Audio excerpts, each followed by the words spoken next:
no ar, né? E hoje temos um tema muito legal, que é saúde mental e bem-estar na residência médica, né? Estamos aqui com 2 convidados, a professora Celina Ragone e o João Paz Takeuchi, né? Lá pelo sul, tá? João Paz Takeuchi, colega nosso médico, residente lá em Porto Alegre, residente de genética, na Santa Casa de Porto Alegre. E atualmente ele é coordenador médico residente da Regional Sul 1, da Associação Brasileira de Educação Médica, né? Tem eu aqui que estou na Regional Nordeste 2. E temos hoje um convidado que é a professora Celina Ragone, médica psiquiatra da UFRJ e PUB. É doutora em saúde coletiva pelo IMS e que desde 2022 atua como assessora em saúde mental do programa de residência médica da Medicina de Família e Comunidade da Secretaria Municipal de Saúde do Rio de Janeiro. Então já dá as boas-vindas, agradecendo ao pessoal da BEM, a Raíssa, a Amanda e o Wagner aqui do Hospital Universitário. E já passar para a professora Celina e o João, né? Vamos começar pela professora Celina, depois a gente chama o médico residente. Primeiro a professora, depois o residente. Ótimo. Bom dia, gente. Agradecer o convite, um prazer de estar aqui com vocês. No início foi um desafio aí, pensar aí como preparar essa apresentação, mas eu resolvi encarar de frente, porque eu acho que é um tema muito relevante, e que essa experiência que a gente tem, acho que a gente precisa favorecer mesmo esses espaços de troca, Então, estou aqui hoje para, mais do que uma exposição teórica, falar da minha experiência, e poder trocar com vocês, com esse tema que é tão prevalente e pertinente, Já começo aqui a apresentação, então, posso começar? Então, gente, fiz uma breve aqui apresentação de slides, Se eu passar do tempo aqui, vocês me avisam, tá? Brevemente falando um pouco aqui da experiência, Então, me apresentando novamente, eu sou médica psiquiatra, fiz a psiquiatria no IPUB, Formei em 2010, fiz um ano adicional também em atendimento à população em situação de rua, dentro da psiquiatria, então sempre tive esse viés da saúde coletiva, fiz um mestrado, doutorado também nessa área, mas mais voltado para a atenção primária, que é onde eu me encontro hoje. Então, apesar de ser psiquiatra, trabalho pelo município, no programa de residência de medicina de família e comunidade, desde 2022, nessa função de assessoria em saúde mental, que tem algumas frentes, entre elas esse apoio institucional à saúde mental do residente. Já estou me antecipando aqui no slide. Então, eu queria falar, que eu acho que é importante, de que lugar eu falo. Primeiro, fiquei pensando que eu fui residente, já tem um tempo, e foi ótimo, aprendi muito, mas também tiveram vários desafios. Eu mesma entrei em sofrimento durante a residência, Entrei ali num quadro com sintomas depressivos. Foi até interessante que eu me lembro do meu preceptor, ter tido um olhar e dito, nossa, chega um momento em que quase todos vocês evoluem com esses sintomas, Então, ele, de certa forma, naturalizou um pouco aquele processo, me fez ter um olhar, ele me acolheu, não foi uma situação ali também de extrema gravidade, mas que não houve ali muito, eu por conta própria, busquei o cuidado, reforçar ali minha rede de apoio, mas não houve muito um cuidado institucional que hoje eu entendo, que poderia ter havido, mas esse acolhimento pelo preceptor já foi fundamental, eu ter um sentimento de ter sido cuidada, e tinha muito a ver também enfim, com a personalidade dele e com o tipo de preceptoria, né, que ele faz, né? Então, essa experiência pessoal, né, de ser residente. Depois, de 2012 a 2025, né, até hoje, pela secretaria, eu sempre trabalhei junto com a articulação com a atenção primária, como psiquiatra, né, no matriciamento em saúde mental. E a gente muitas vezes esquece que uma das frentes do matriciamento, né, além da discussão do caso, da formação continuada, né, da dimensão assistencial, tem uma dimensão também de apoio à equipe, né? Então não era raro a gente estar com o médico, né, numa consulta ali de saúde mental em matriciamento e percebendo que o médico não estava ali em condições emocionais de estar naquela consulta, né? Então, a gente viu o residente ali tremendo, né, gaguejando, não conseguindo conduzir a entrevista, né?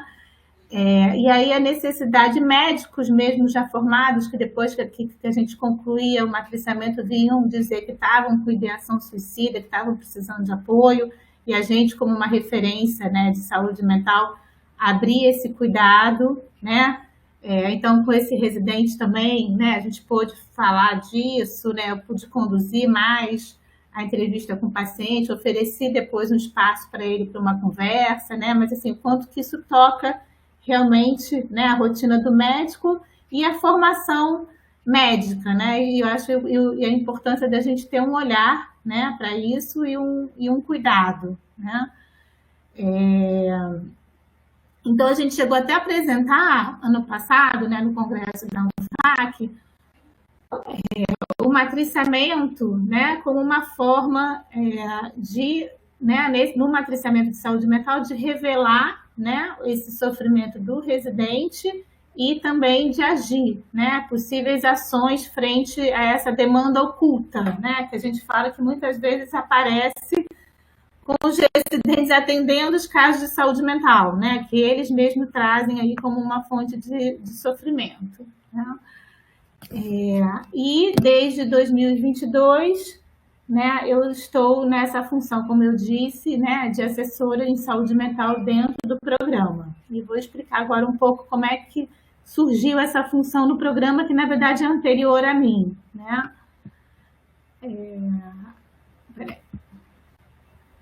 Eu acho que eu, né, vou passar um pouquinho para esses dados que eu acho que é importante. Então, a saúde mental no programa, né? Então, acho que muito da vinda de um profissional de saúde mental para o programa, um psiquiatra dentro de um programa de residência de medicina de família e comunidade, acho que vem também disso, né? De reconhecer essa demanda de saúde mental dentro, né, de um programa de residência de medicina de família e comunidade. E que sempre foi uma demanda, né?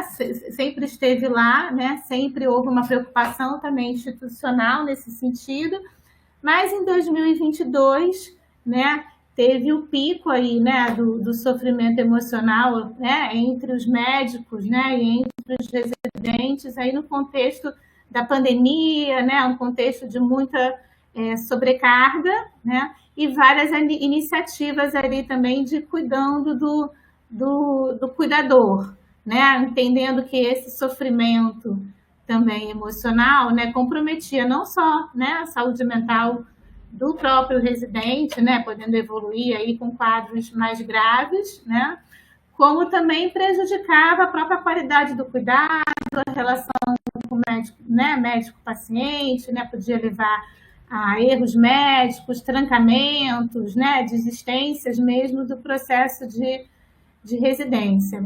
Então, a partir dessa percepção, né, da necessidade de cuidar de quem cuida, aí tem essa referência do Martins, que fala sobre residência, estresse e crescimento, né, que eu vou compartilhar ali com vocês no final da apresentação.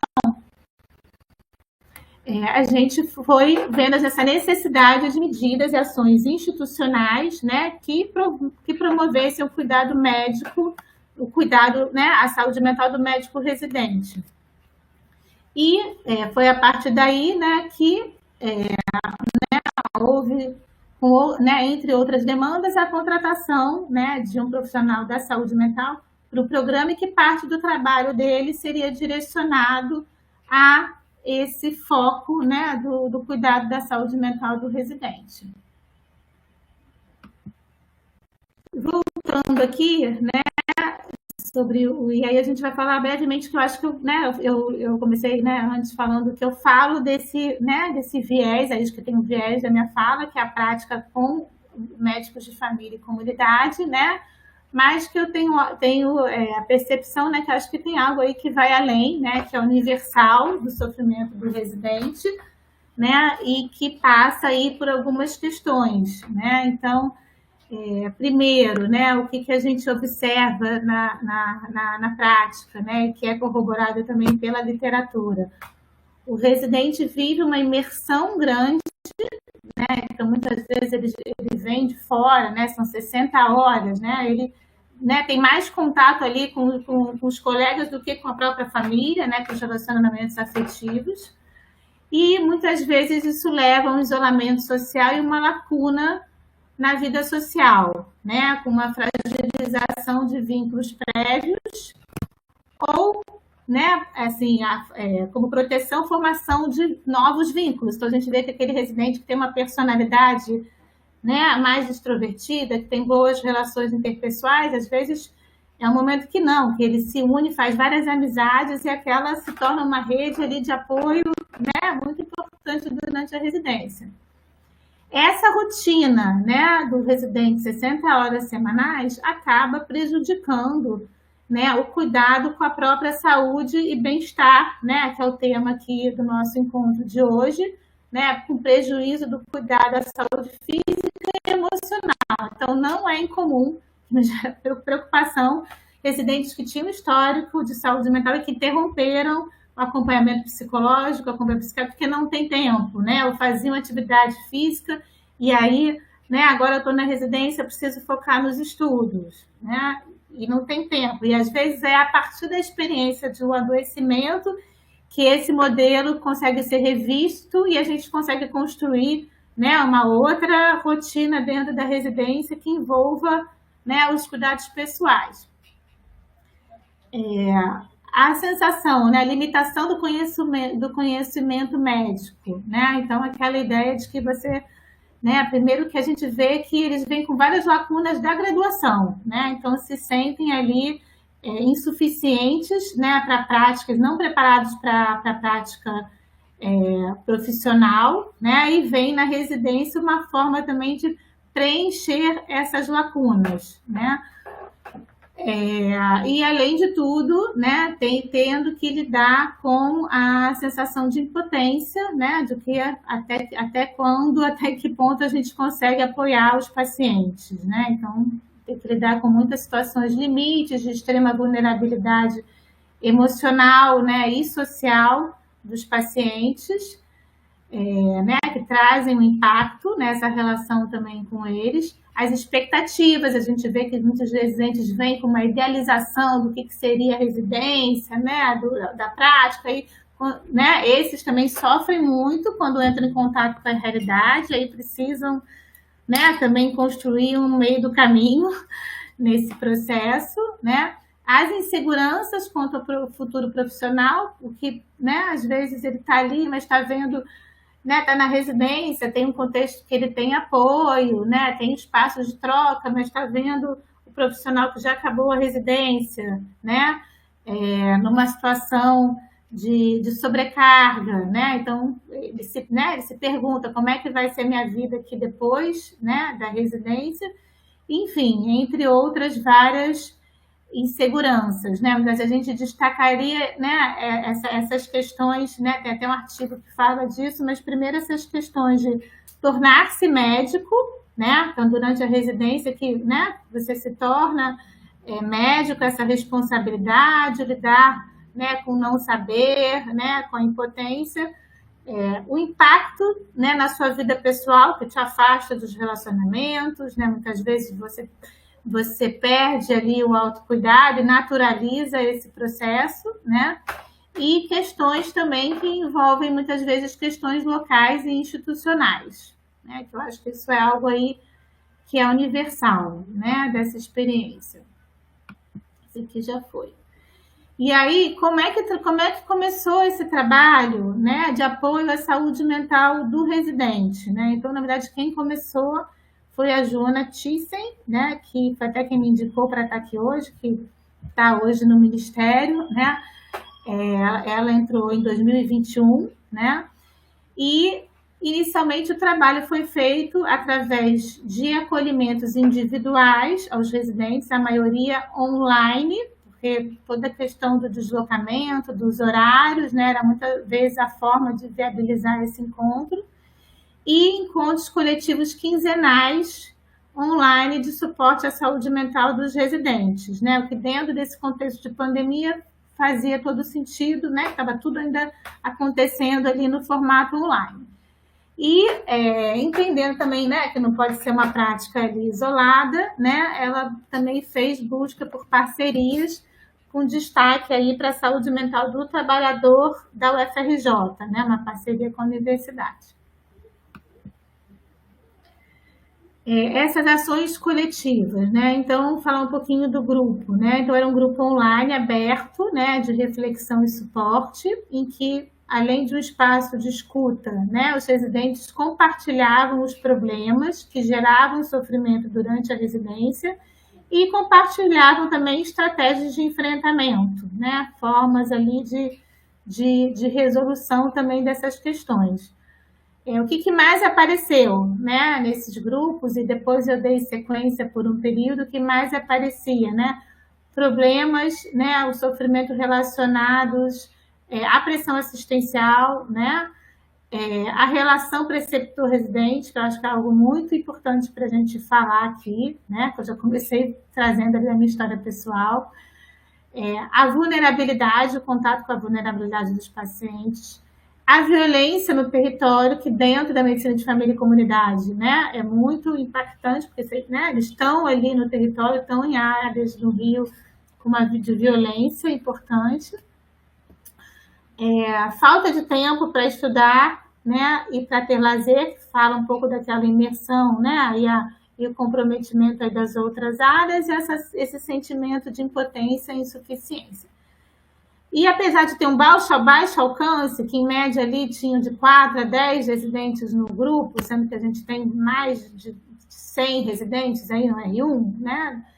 Juntando com o R2, são, né, mais de 200, então tinha um baixo alcance, mas era uma iniciativa bem aceita pelos residentes, e eles se sentiam, sobretudo, né, além de um espaço ali de catarse, de troca, uma sensação de estarem sendo cuidados e vistos, né, do ponto de vista institucional, que eu acho que é fundamental.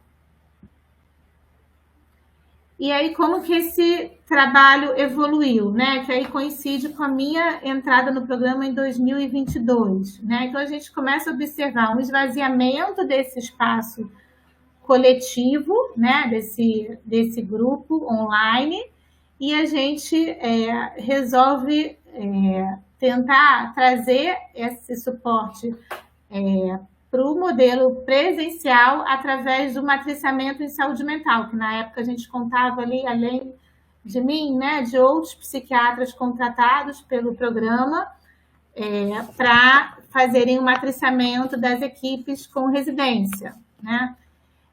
E aí a gente teve vários formatos, né, de suporte a partir das características locais, né, e das demandas. Então, por exemplo, eu estava numa unidade no centro da cidade em que tinha a presença também da Universidade Estácio de Sá, que é uma universidade particular e que leva os estudantes de psicologia. Então, a gente fez uma parceria e criou um grupo quinzenal, né, de apoio aos residentes, conjuntamente com a psicologia, né, fazendo uma roda de conversa, falando desses temas, né, trazendo temas específicos sobre ser médico, né, o atendimento à demanda, né, enfim, outros temas aí prevalentes, e eu acho que foi uma intervenção aí bem sucedida, que os residentes, que eu notei, né, que além desse espaço de catarse, de troca, era um momento que eles estavam entre eles, longe das demandas, e se conhecendo melhor,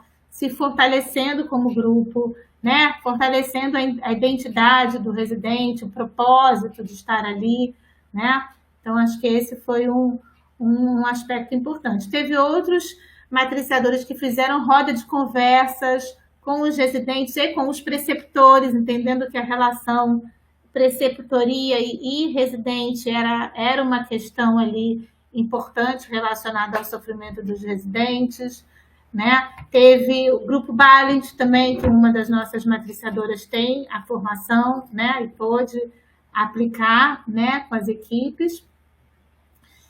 Além disso, né, então a gente tirou esse formato online, passou para o presencial pelos matriciadores, desenvolveu estratégias de enfrentamento de estresse. Aí a gente tem uma parceria com o LIPAPS, né, que é um grupo de pesquisa em saúde mental na atenção primária, da professora Sandra Fortes, que foi minha orientadora no mestrado, no doutorado, é uma referência, né, em saúde mental na atenção primária. E a gente ofereceu o curso de Mindfulness para os preceptores e para os residentes, né? Entendendo que Mindfulness é uma estratégia de enfrentamento de estresse, né? E um dos fatores até de proteção, segundo alguns estudos, né? Aí pensando no burnout.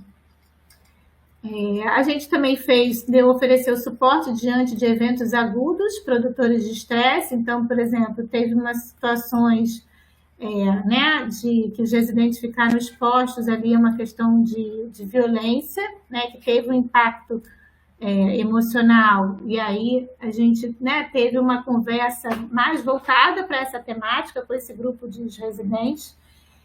Desastres naturais, né? Então a gente teve aquela época das chuvas no Rio também, né, principalmente ali na região de Acari, né? E a população muito impactada, né? Os profissionais de saúde muito impactados também. Aí a gente também ofereceu esse suporte, né? Enfim, medidas aí, digamos que emergenciais, né? Diante de situações atípicas. E a gente manteve, né, sempre essa frente dos acolhimentos individuais, que começou ali, né, de uma forma, né, tímida, né, a gente fazendo ali, né, sem entender muito, né, o que estava, né, por trás, mas com o tempo a gente foi entendendo mais desse sofrimento e essa própria prática foi dando embasamento também para a gente aprimorar esses acolhimentos, que eu vou falar aqui um pouquinho para vocês. Então, o que a gente aprendeu aí em relação a fatores de risco, né? Digamos assim, alertas, né? Estou falando da prática, né? Não necessariamente da literatura, que às vezes coincide. Primeiro, residente fora do Rio de Janeiro, né? Então, isso já acende um alerta. Inclusive, teve um momento que os coordenadores faziam, que eu acho interessante, do programa, faziam encontros com os residentes a cada 3, 4 meses, para perguntar como é que estava sendo a adaptação, e faziam um levantamento de quem era fora do Rio, né, para orientar também em relação a recursos. Organizaram já passeios culturais pelo centro do Rio, né, com uma forma também de acolher, né, esses residentes que vêm de fora. Recém-formados, pouca experiência de trabalho, né? Então, geralmente, aquele que sai direto da graduação para a residência, né, não tem uma experiência prévia. Mudanças e perdas na esfera pessoal, então muitos deles saem de casa, né, se casam, né, passam a viver juntos, ou tinham um relacionamento longo que se perde, né, pela mudança. Idealiza muito, né? Vou morar no Rio de Janeiro, vai ser lindo, vou fazer a residência que eu sempre quis. Chegar lá, né? É assaltado, né? Se depara ali com uma situação de violência, né? As demandas dos pacientes, né? Então, a realidade se impõe, né? Dificuldade de relacionamento interpessoal. Então, então, assim, quem tem, né, questões de relacionamento interpessoal, muito complicado, porque isso vai interferir na relação com o preceptor, que é uma relação, né, acho que seria mais importante ali, né, da própria evolução de aprendizagem, com os seus R iguais, né, com o seu grupo como um todo, né, e porque principalmente a medicina de família, acho que a medicina no geral, mas a medicina de família e comunidade é relacionamento interpessoal o tempo todo, né, tem que se relacionar com a equipe, dialogar com outros serviços, né, falar com o seu preceptor. Então, essa é uma questão importante, né? Interrupção de acompanhamento prévio de saúde mental, então a gente sempre pergunta se já fez algum acompanhamento. Muitos tiveram acompanhamento na graduação pela própria universidade, mas depois, né, descontinuou, mantiveram a medicação, se automedicam, né, ou então pararam a terapia porque, né, não tem mais tempo, ou o psiquiatra de fora do Rio e agora está aqui, né? Então, eu digo assim, gente, é um momento de muito estresse e muita mudança. Não é um momento para interromper acompanhamento em saúde mental, né? Às vezes a gente tem que fazer mudanças, eu sei que não é fácil, né? Mas também acende um alerta, né? Falta de atividades de lazer, né? Prejuízo do autocuidado e sobrecarga. Então, tem residentes que também acham que, né, além das 60 horas semanais, ainda dá plantão, porque ajuda a família, tem que pagar a dívida do FIES, né? É outra situação, né, de vulnerabilidade que a gente encontra. Aí experiências aí de proteção, né? Vou falar brevemente. Então, experiência prévia de trabalho, forte rede de suporte social, ou é um residente com boas habilidades sociais e forma uma boa relação com o preceptor, com os demais residentes. Apesar da rotina, consegue manter ali um autocuidado, faz atividade física.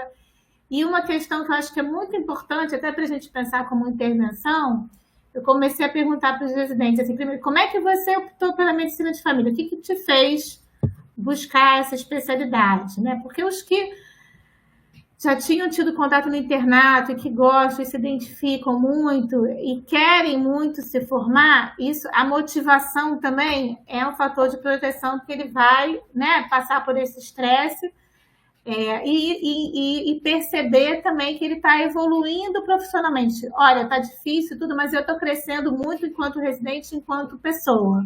Né? Então, você fala, gente, isso daí ele tem uma... Né, apesar de todos os estressores, tem algo que, né, que joga ele ali para frente, que é essencial. Né? Agora, o residente, eu fiz a medicina de família, fazer dermato, mas acabou que eu passei, aí vim para o Rio, porque eu acho o Rio de Janeiro legal, mas eu sinto que eu não estou aprendendo nada e tudo, você já olha, né, se isso vai durar. E sentir-se valorizado e pertencente, né? Então, eu acho que isso é muito importante, a gente dar um feedback positivo, a gente promover espaços, que é o que a gente tenta fazer dentro do programa de encontro também dos residentes, né? Para que eles se sintam pertencentes, resgatem ali o propósito da especialidade, os congressos, simpósios, né? Acho que isso é fundamental. Olha, vou passar brevemente por causa do tempo aqui, né? Mas assim, aí a partir dessas experiências, né? O que a gente foi desenvolvendo aí para esse acolhimento individual, né? Então, primeiro reforçar esse espaço como um espaço de sigilo, né? Mas de cuidado institucional.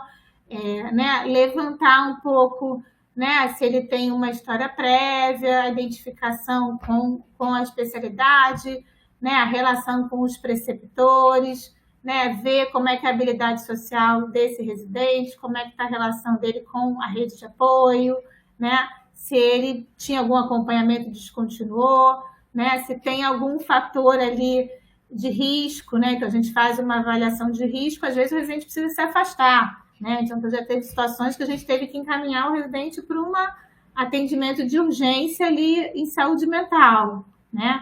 Mas o que eu acho que é importante é que, né, e que aí a gente sempre começa dizendo isso, que não é um espaço, pelo menos não no momento, de acompanhamento em saúde mental, né? E também não é um espaço de cuidado em psiquiatria, apesar de eu ser psiquiatra, né? É muito mais um espaço ali, né? Que não necessariamente um psiquiatra, né, teria que fazer, de acolher o residente, de entender o sofrimento e apoiá-lo, né? E, se necessário, organizar uma rede de cuidados, porque muitos deles, se você chega assim, gente, você não acha que é demais?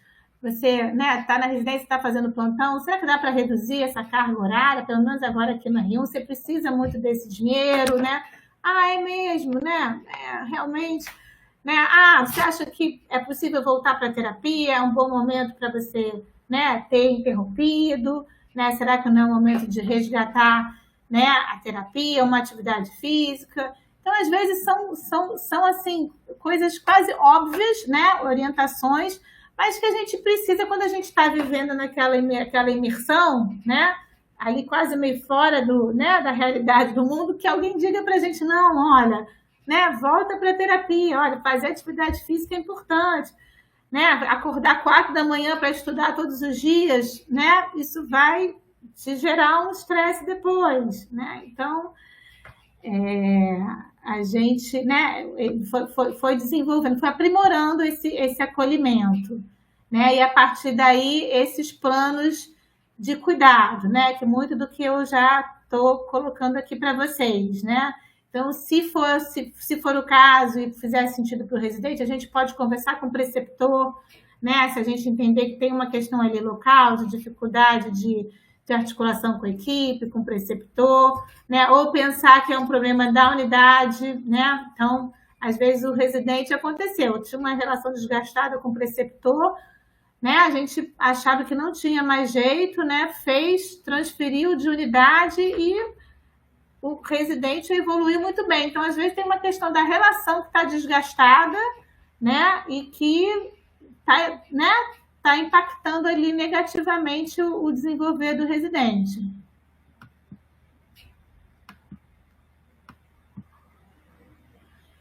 E aí, né, o que começou a acontecer que eu achei muito interessante, né? Uma iniciativa em expansão.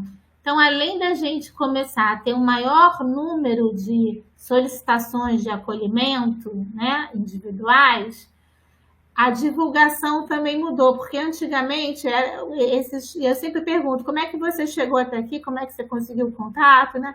Antigamente vinham através dos coordenadores, dos preceptores, né, que percebiam ali questões que estavam gerando comprometimento durante a residência, e depois que a gente começou, né, a ter aí um N de acolhimentos, os próprios residentes começaram a indicar uns para os outros. Não, olha, conversa, toma esse contato, me ajudou, pode te ajudar, né? Então, eu achei muito interessante, né, dar reconhecimento desse trabalho como um recurso pelo próprio residente, né? Então, um recurso que o programa oferece, que o residente reconhece como recurso, né?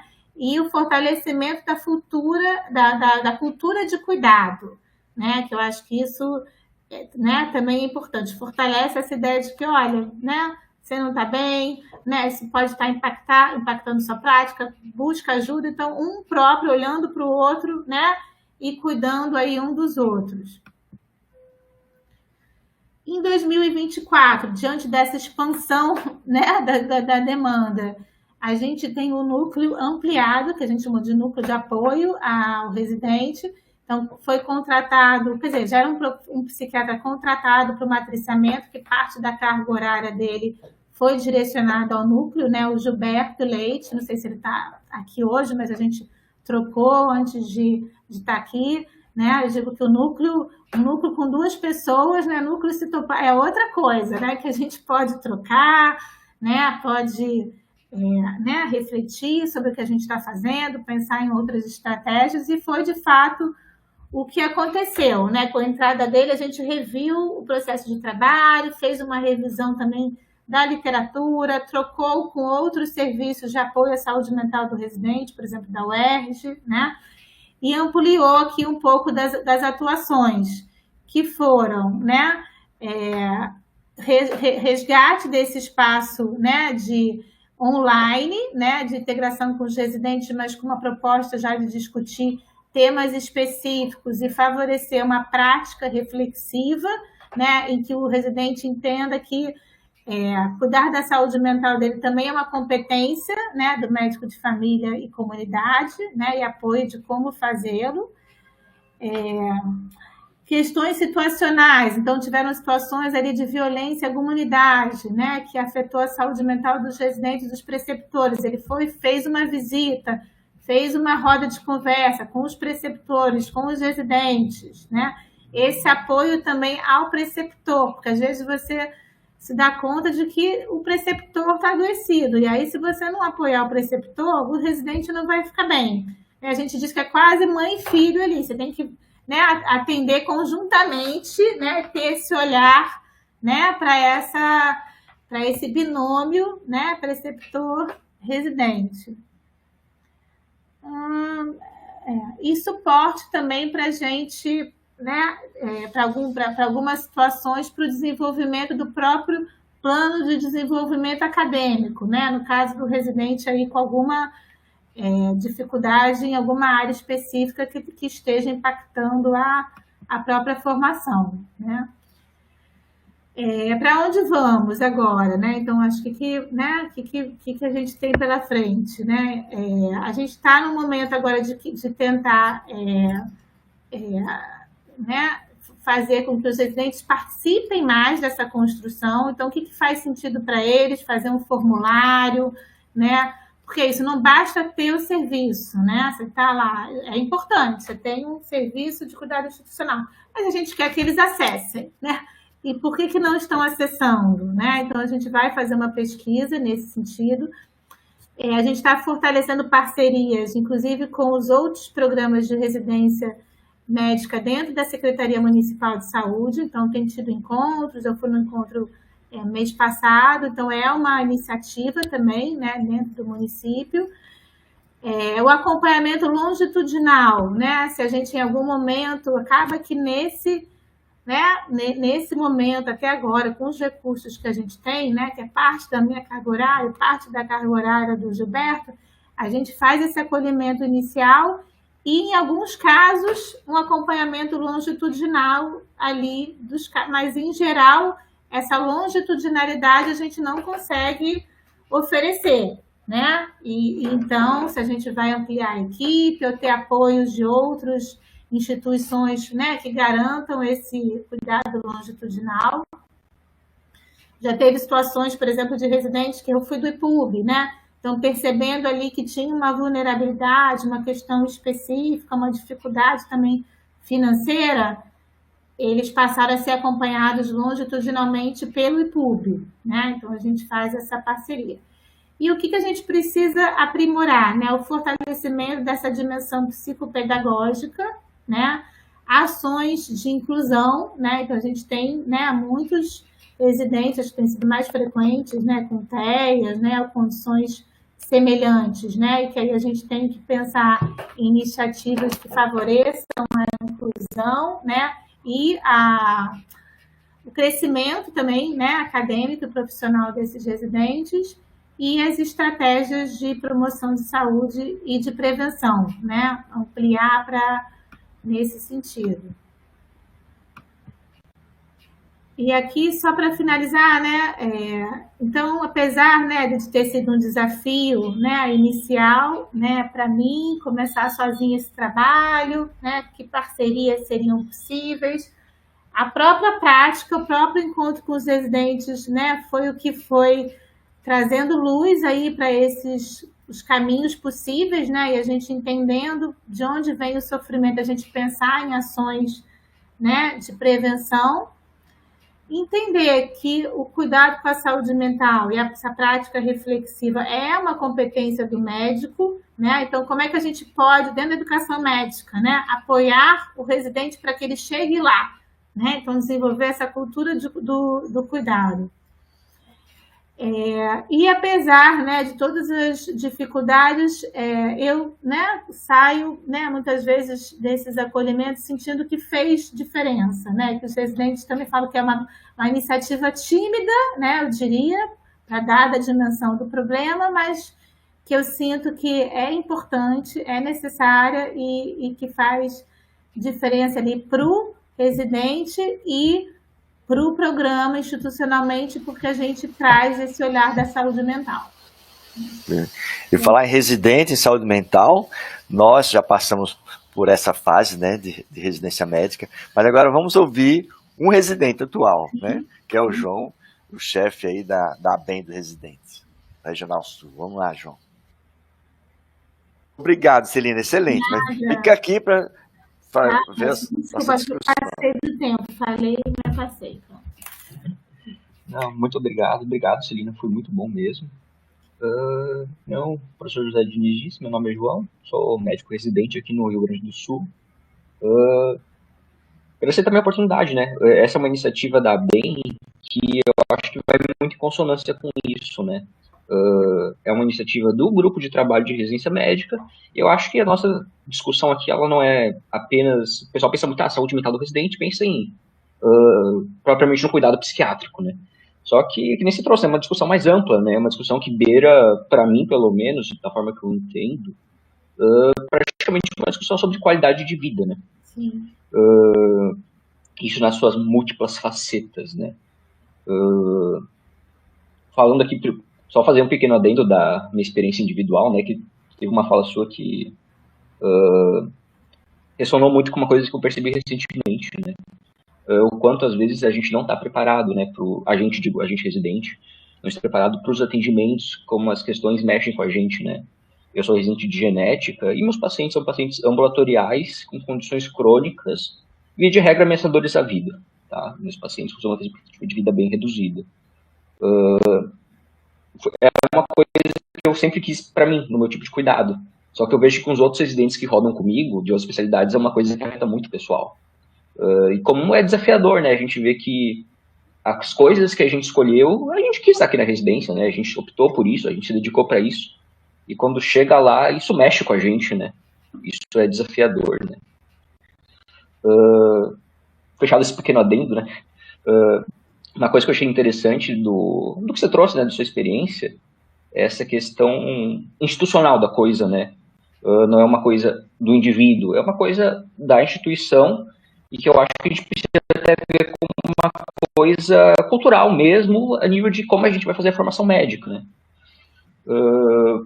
A gente fez na regional, eu era da Regional Minas Gerais quando eu era graduando, e a gente fez uma análise documental de boa parte das faculdades de Minas Gerais para entender como que era o fluxo para questões especialmente voltadas à violência institucional. Violência no sentido mais amplo possível do termo, tá? E é bem interessante como isso é praticamente pouco citado e não é uma coisa que aparece, assim, você vê que não é uma preocupação, até pode ser uma preocupação institucional, mas não é uma coisa que está no papel, que está regulamentada, vai acontecer X, tá, o que a gente vai fazer? O que vai acontecer com essa pessoa? A princípio, é a minoria dos lugares que tem essas coisas bem estabelecidas, né? E daí fica complicado, né? Porque daí a gente não consegue prevenir, a gente não consegue agir em cima, a gente não consegue acolher quem está sofrendo. Então, a gente não está organizado, né, para isso. Então, acho que é uma coisa que a gente precisa começar a ver, né? Talvez parar de apagar incêndio é importante, né? Se tem uma pessoa com uma situação de saúde mental aguda, ok, você tem que apagar o incêndio. Mas eu acho que toda a questão institucional por trás é uma coisa que a gente precisa começar a pensar com mais carinho, né? Você trouxe também na sua fala, né, questão financeira, né?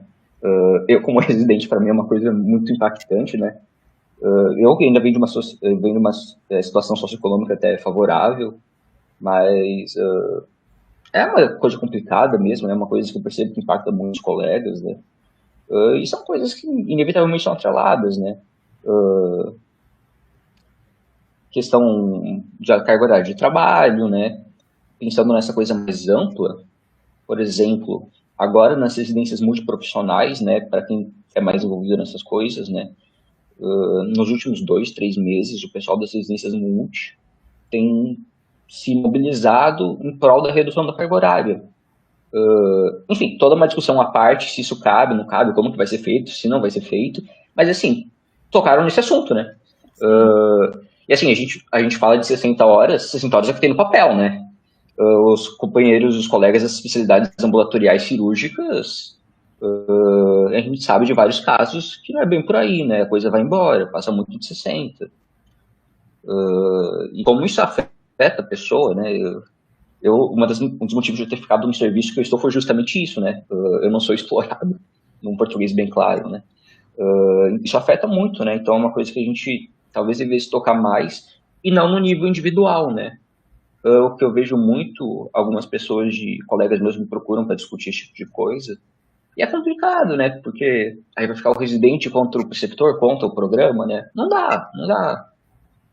Isso tem que ser uma coisa que a gente tem que pensar de uma maneira mais macro, né? De cima para baixo, não de baixo para cima. Pensando nisso, né? Outra coisa que também estava muito muito em voga ultimamente é a questão da Comissão Nacional de Residência Médica, né, CNMR, que, enfim, está tendo várias movimentações políticas envolvendo a residência nos últimos meses, né, e essa é uma instituição que é politicamente reconhecida e que se discute essas coisas, né. Você tem membros ligados a instituições estatais, às autarquias, e a Associação Nacional de Médicos Residentes, né, que é a representação oficial dos residentes no Brasil, né.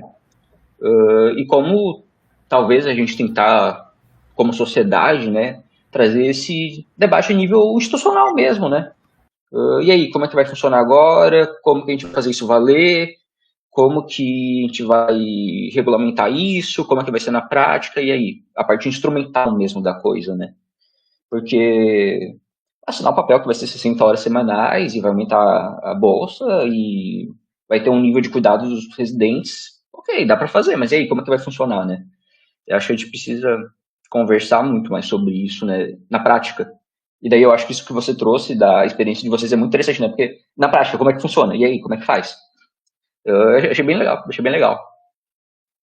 Aí também uma experiência aqui pessoal da sociedade de genética, né? Eu vejo que outras sociedades médicas fazem coisas parecidas que eu acho interessante, né? Você trouxe muito essa questão da também desse momento de transição profissional, né? Você saiu da graduação, tá virando médico especialista, e aí, né? A gente conversa um pouco sobre essa questão. A gente conversa muito sobre mentoria e tutoria, mas eu acho que a gente não entra muito nesse aspecto da coisa especificamente, né? Uma coisa que eu achei interessante, que a gente tem sido incluído cada vez mais os residentes. A gente tem sido mais incluído, por exemplo, dentro da ABEM, não é oficialmente uma mentoria, uma tutoria, mas enfim, tinha inserido, né? E a gente aprende, né? E aí, como é que vai ser essa transição? E na sociedade genética também, a gente está ficando mais envolvido nessas coisas, tanto a nível institucional quanto a nível profissional, né? Recentemente a gente teve uma discussão entre jovens e, e residentes com a diretoria da nossa sociedade, já pessoas já com 20, 30, 40 anos de experiência. E a gente conversou muito sobre isso, a gente conversou muito sobre a questão de transição de carreira, consultório, que são angústias nossas, né? E como dá para fazer na prática, né? Não é uma coisa de outro mundo, né? Sentar e conversar, né? Sentar e conversar. Também, pensando até no seu papel, né, específico, né, Celino, como assessora, né? Uma coisa que a BEM também faz parte do projeto Rever, né? Que é pensando na dança da graduação, né? Onde a gente está e onde a gente quer chegar para a graduação em medicina, né? Uma coisa que eu teve aqui na Regional Sul, uma discussão sobre isso, não é um termo que eu gosto muito, mas eu acho que é o termo que cabe, que é a profissionalização da educação médica.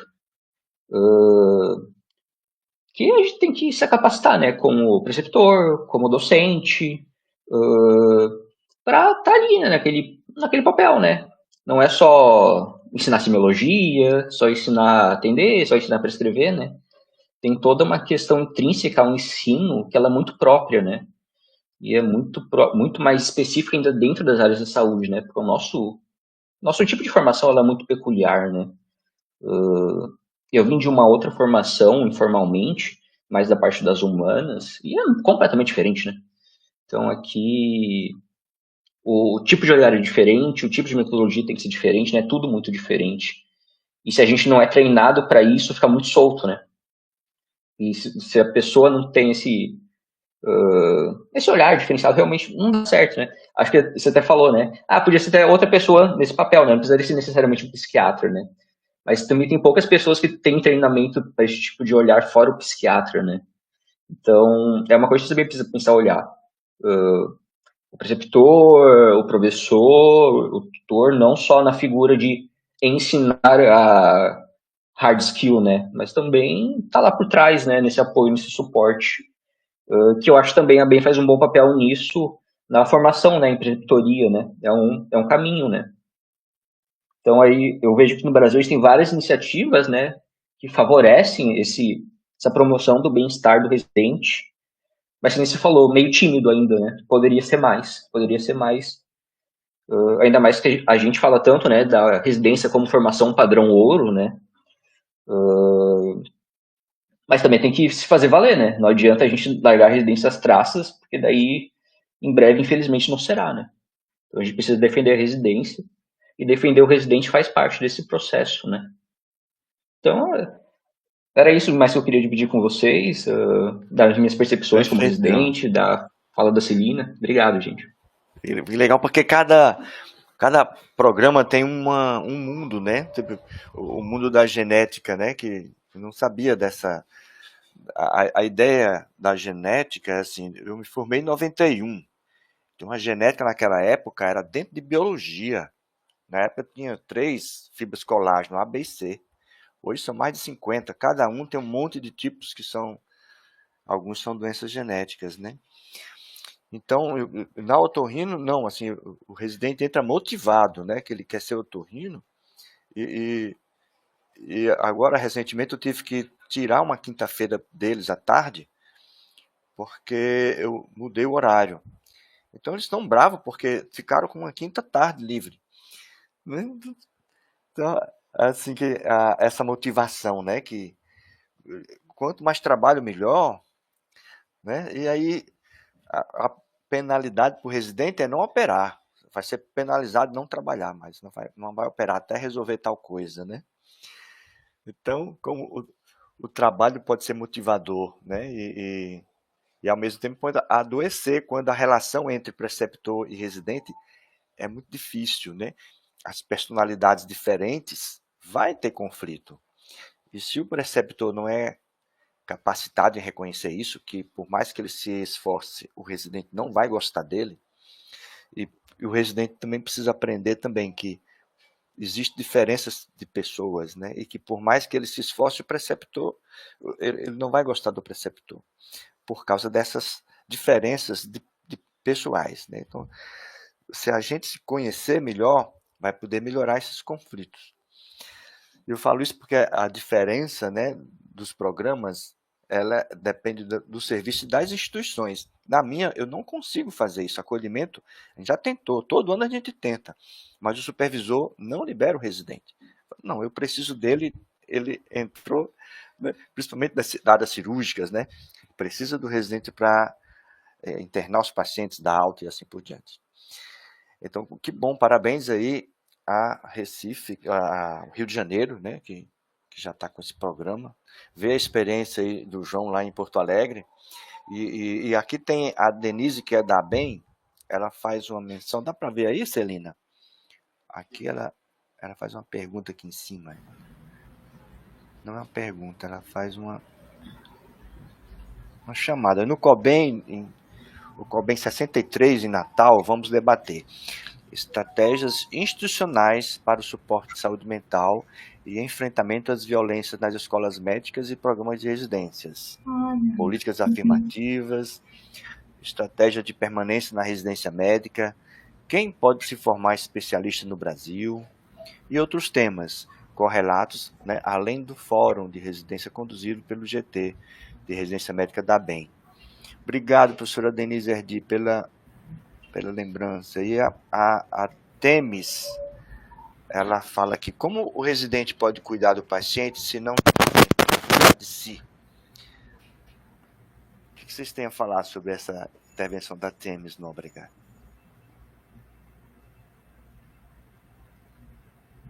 Desculpa, me perdi aqui. Você pode repetir? A Temis, ela faz... Como o residente pode cuidar dos pacientes se não tem tempo para cuidar de si? Sim. Pois é, eu acho que esse é o nó, e talvez, né, essa questão da carga horária, né, porque é isso, né, porque foi o que você disse, você teve um tempinho ali livre, não, vem para cá, né, vem fazer esse procedimento, né, vem cuidar aqui dessa situação, mas o que a gente observa é que, né, assim, né, ao longo do tempo, se ele não consegue colocar ali um espaço para cuidar de si, em 2 anos de residência ele sucumbe.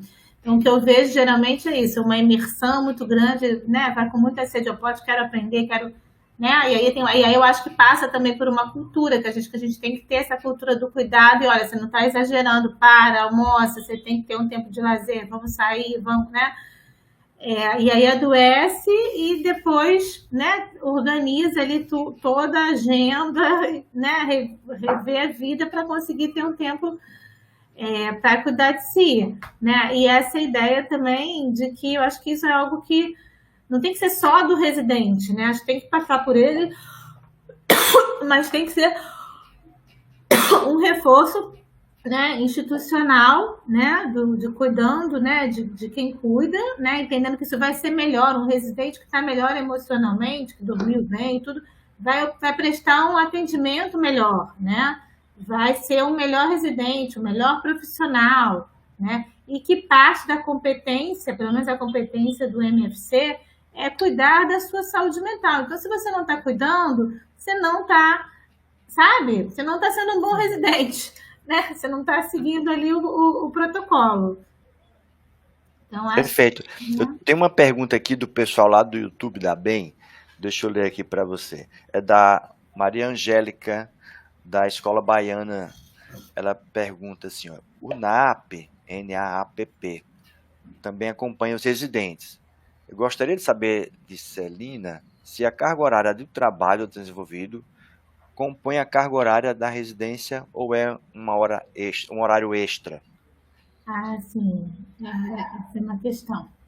Então, a gente faz na carga, no caso, o grupo online é fora do horário da residência, né?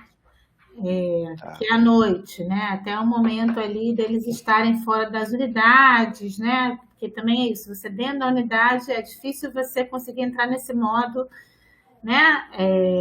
De olhar para si, de falar de si, que, né, é atravessada ali pelas demandas.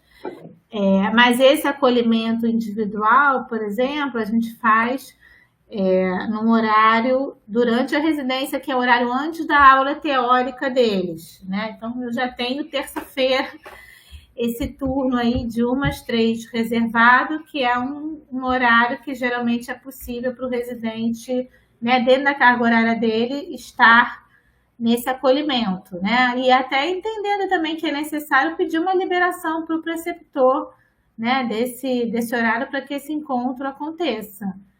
Mas essa é uma demanda deles, né? Que isso aconteça dentro do horário da residência, né? E a gente está tentando, enfim, fazer com que isso se dê dessa forma. Tem uma pergunta aqui, aliás, um agradecimento da professora Denise Erdi, que é Celina, em especial, meu agradecimento pelo passeio da memória afetiva, que levou a 2004, quando instituímos a UERJ, junto com Lia Silveira, que é psicóloga, e Neide Miranda, que é pedagoga, o NAPPRE, Núcleo de Apoio Psicopedagógico ao Residente, que se mantém ativo até hoje. Não, então, eu que agradeço, porque inclusive nesse momento que a gente foi, com a entrada do Gilberto, que a gente foi rever o trabalho, a gente chegou a fazer uma reunião, né, com uma profissional que está no NAPRE hoje e, né, acho que na própria página de vocês, né, na internet, enfim, tem ali todo né, o histórico do trabalho, as diretrizes, que ajudou muito a gente pensar também, né, nesse trabalho. Então, eu acho que é por aí também esse diálogo, né, com essas iniciativas para a gente falar do que dá certo, né, como é que funciona, adaptar os recursos, né, que cada programa tem. Então, o que falta muito para a gente é essa questão de um olhar psicopedagógico, né, que eu como psiquiatra, né, não é ali a minha área de atuação e acho que é importante para a gente pensar no impacto ali na educação mesmo, na formação do residente. Então, eu que agradeço, Denise. Legal, Regina. Bom, Celina, a gente tem o tempo estourado, e tem aqui o Frederic Max fez umas perguntas também, a Ana Carolina, mas a gente está sem tempo, e eu queria só que vocês fizessem os seus agradecimentos finais, e já convidando aí para o próximo encontro. Celina e João. Deixa eu ver isso. Tá. Não, estou vendo aqui rapidinho, né? Esse olhar para o autocuidado, né? É muito bom, né? Acho que é por aí mesmo. E o encontro dos residentes junto com a psicologia, né? Eu acho que esse é um ponto, né? A gente está falando do matriciamento, mas né, as residências que contam também com a residência né, com a psicologia, trabalhar junto, né? Foi isso que eu fiz quando, né, fui lá numa unidade da 10, busquei, né, a psicologia me ajuda, vamos fazer junto, né? Que tem uma expertise, eu acho que tem outras iniciativas que vêm dessa forma, que é trazer a subjetividade, né? Que eu acho que o profissional de saúde mental, né, tem que dar esse empurrão, mas também que depois ele possa não ter que estar presente o tempo todo para que, né, essa subjetividade possa estar presente ali, independente do profissional de saúde mental, né, dentro dos programas de residência, a gente ter esse olhar, né? Acho que é muito por aí. Mas é isso, gente, vou encerrando aqui minha fala, desculpa, né, se passei do tempo, foi um prazer, né? Obrigada por essa oportunidade. Estou disponível também para outros encontros. Bom, João? Obrigado, gente, pela oportunidade também. Só queria também pegar aqui o gancho dos comentários do Frederic, que eu acho que vai por aí mesmo. Eu acho que toda essa discussão nossa, na verdade, passa uma mudança de cultura, né? Eu acho que isso que a gente precisa levar para casa, né? Tentar mudar no longo prazo, mas agir agora, né? Nem que seja pequenos passinhos. Agradecer aí. Para quem for no Coben, bom Coben. Para quem não for, a gente se vê online aí. Obrigado, pessoal. Um abraço. Boa semana para todo mundo. Tchau, tchau. Boa semana. Tchau, tchau. Tchau, obrigado.